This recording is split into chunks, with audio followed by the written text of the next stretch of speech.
Good morning बच्चों, class 11। जैसा कि फर्स्ट पेपर में कल हम आप लोगों को पढ़ा रहे थे तत्वों के आवर्ती फलन, यानी तत्वों के आवर्ती गुण। तत्वों के आवर्ती गुण में केवल एक हेडिंग बची थी लास्ट, केवल एक हेडिंग बची थी लास्ट। इससे हम नया चैप्टर शुरू करना था। फर्स्ट पेपर हेडिंग डालो, चैप्टर नेम था तत्वों के आवर्ती वर्गीकरण। तत्वों के आवर्ती वर्गीकरण चैप्टर नेम था। उसकी लास्ट हेडिंग थी लिथियम और मैग्नीशियम के, लिथियम और मैग्नीशियम के विकर्ण संबंध। विकर्ण संबंध, लिथियम और मैग्नीशियम के विकर्ण संबंध। लिथियम और मैग्नीशियम के विकर्ण संबंध। इनको पढ़ो बेटा, वैसे करनी पड़ेगी। लिथियम और मैग्नीशियम के विकर्ण संबंध। लिथियम और मैग्नीशियम के विकर्ण संबंध लिख लो। लास्ट हेडिंग, इसके अंदर चैप्टर आज शुरू कर देते हैं। कह रहा है, लिखिए, लिथियम और मैग्नीशियम आयनों की त्रिज्याएं, लिथियम और मैग्नीशियम आयनों की त्रिज्याएं लगभग बराबर होती हैं। मैग्नीशियम और लिथियम आयनों की त्रिज्याएं लगभग बराबर होती हैं। लिथियम निम्नलिखित गुणों में, लिथियम निम्नलिखित गुणों में मैग्नीशियम धातु से, मैग्नीशियम धातु से समानताएं प्रदर्शित करता है। समानताएं प्रदर्शित करता है।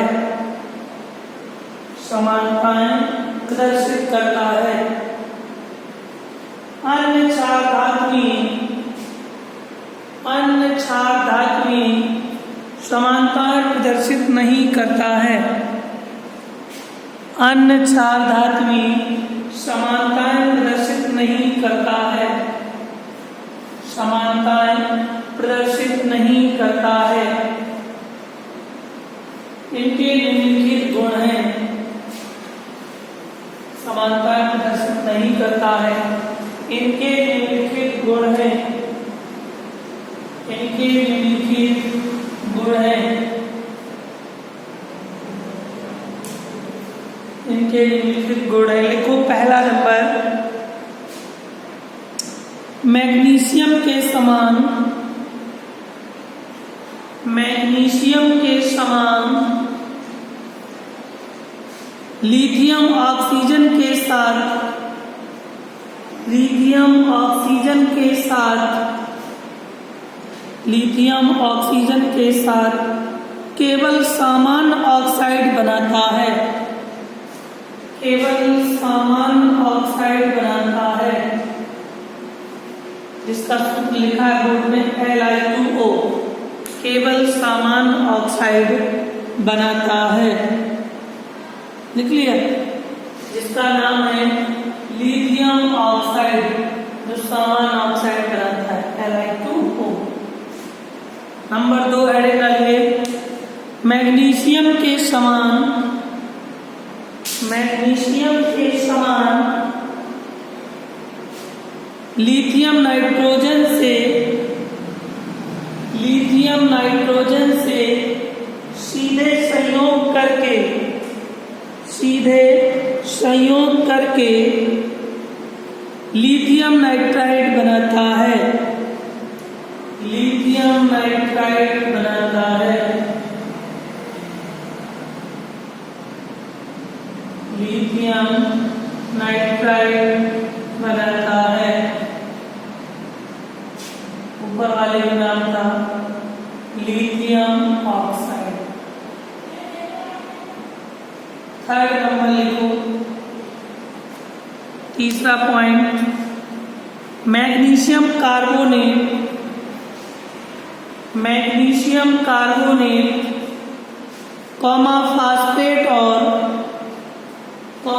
फास्फेट और फ्लोराइड के समान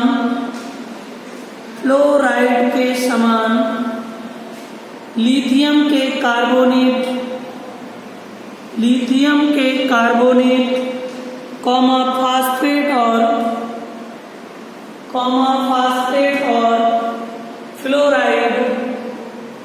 फास्फेट और फ्लोराइड जल में आ मिले हैं।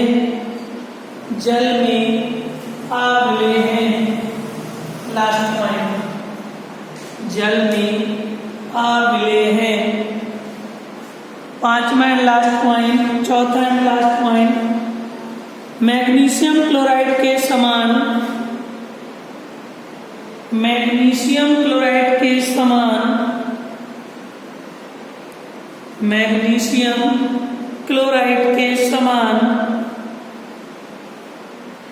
लिथियम क्लोराइड कार्बनिक विलायकों में विलय है।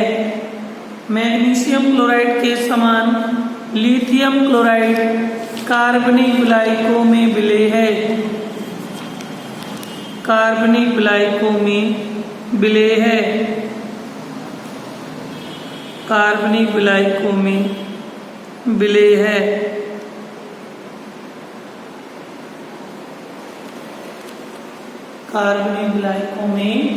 विलय है। इस तरह से आपका लेसन 5 तत्वों के आवर्ती फलन चैप्टर 5 था ना, कंप्लीट हो गया है। लेसन 6 का नाम है तत्वों के गुणधर्मों में आवर्तता। चैप्टर 6 है, नया चैप्टर शुरू हो रहा है। चैप्टर में तत्वों के गुणधर्मों में आवर्तता,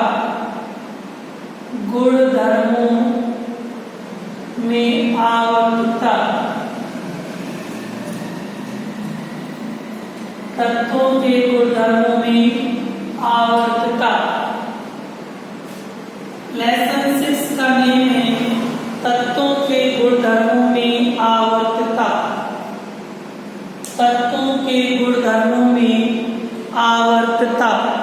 लेसन 6 का नाम है तत्वों के गुणधर्मों में आवर्तता। नया लेसन स्टार्ट है। लिखिए जरा इस लेसन के बारे में। पहली हेडिंग लिखो,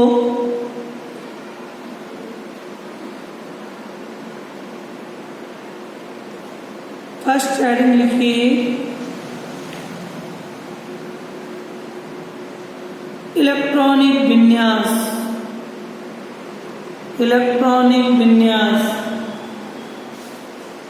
चैप्टर 6 की फर्स्ट हेडिंग है इलेक्ट्रॉनिक विन्यास।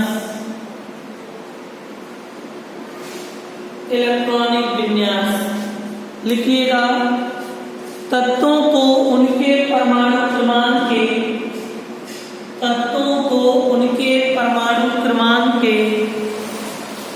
बढ़ते हुए क्रम में रखने पर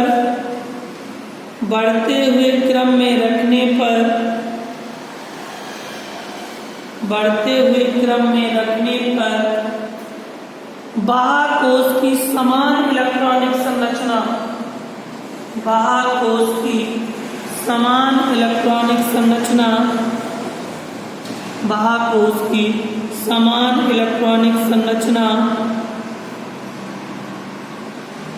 उसके विन्यासों की आवर्तता के कारण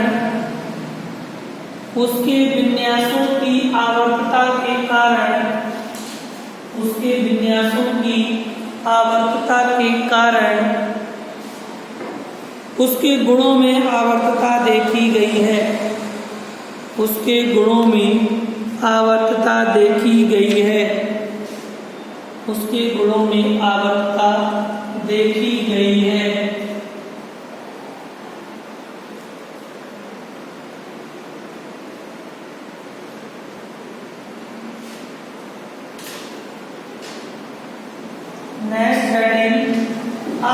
ऑक्सीकरण अवस्था,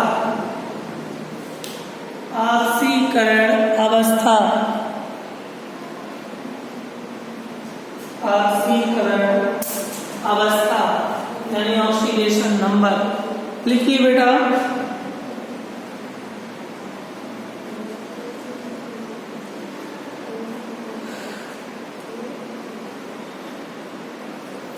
एस ब्लॉक के तत्व, एस ब्लॉक के तत्व सभी एक निश्चित ऑक्सीकरण अवस्था, एस ब्लॉक के तत्व सभी एक निश्चित ऑक्सीकरण अवस्था, निश्चित ऑक्सीकरण अवस्था व्यक्त करते हैं, व्यक्त करते हैं जो उनके बाह्यकोश के, जो उनके बाह्यकोश के स्मॉल एन के बराबर होती है, स्मॉल एन के बराबर होती है।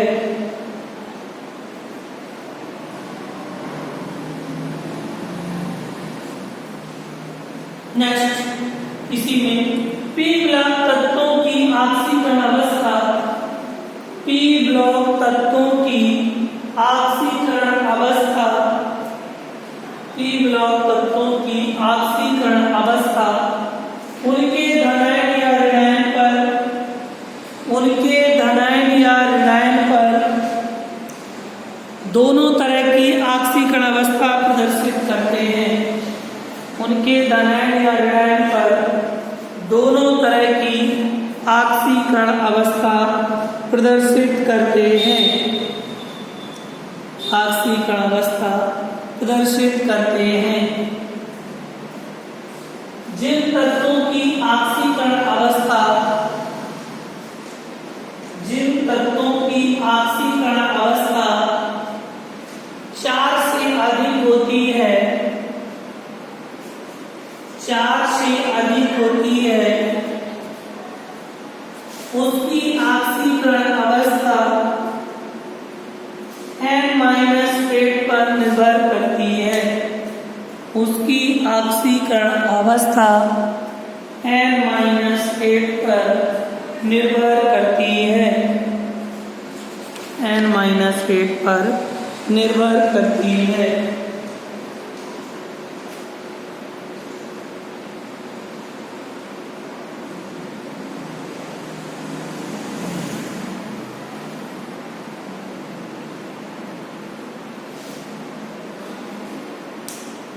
थर्ड हेडिंग डालो, परमाणु त्रिज्याएं यानी कि एटॉमिक रेडियस, परमाणु त्रिज्याएं, थर्ड हेडिंग की परमाणु त्रिज्या।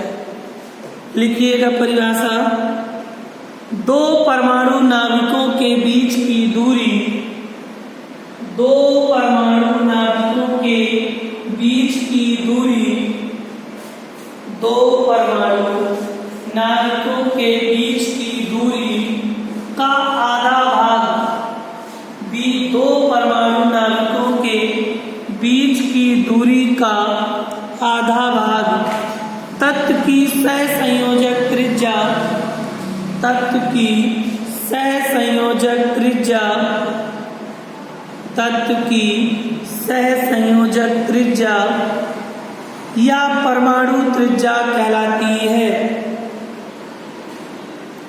या परमाणु त्रिज्या कहलाती है, या परमाणु त्रिज्या कहलाती है।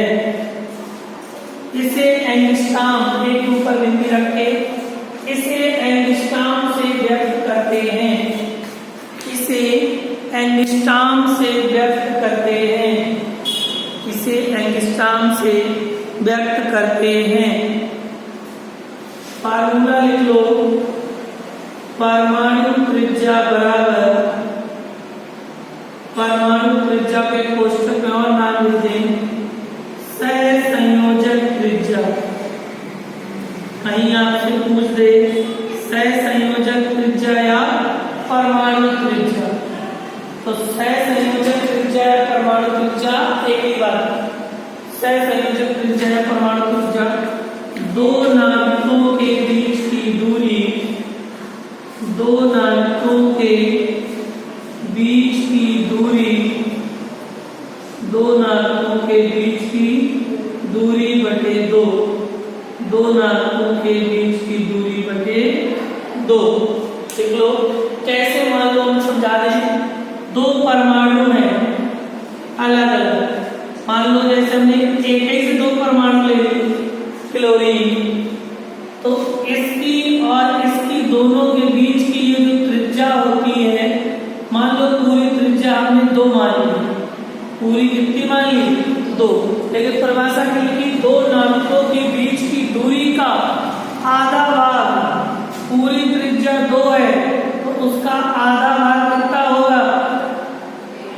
एक होगा, एक एंगस्ट्रॉम, दो एंगस्ट्रॉम। तो परिभाषा क्या लिखी?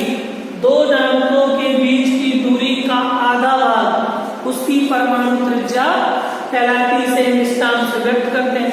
तो दो परमाणुओं के बीच की दूरी दो है, उसकी आधे की दूरी, अगर मान लो कि दो परमाणुओं के बीच की दूरी, मान लीजिए पूरी दूरी हमने ले ली 1.98 एंगस्ट्रॉम पूरी दूरी, तो इसके बीच की आधी दूरी 1.98/2, तो दोनों में 18 एक, दोनों में 18, तो कितना बचा? 0.99, ये एंगस्ट्रॉम, ये उसकी रेडियस त्रिज्या आधी होगी। पूरे परमाणु की त्रिज्या 1.98 एंगस्ट्रॉम, आधी उसकी होगी 0.99 त्रिज्या। लिख लीजिए। नेक्स्ट कल आपको इसी के आगे अगली क्लास में पढ़ाएंगे आयनीय त्रिज्या, चौथी हेडिंग से कल पढ़ाएंगे अगली क्लास में आयनीय त्रिज्या, आयनीय त्रिज्या। ठीक है, नेक्स्ट हेडिंग है। यहाँ तक सभी बच्चे कंप्लीट कर लें। फर्स्ट पेपर में नया चैप्टर शुरू हो गया, जिसको जहाँ ना समझ में आ रहा हो कमेंट करके आप पूछ सकते हैं। ठीक है, सभी बच्चों को नेक्स्ट वीडियो के लिए जय हिंद।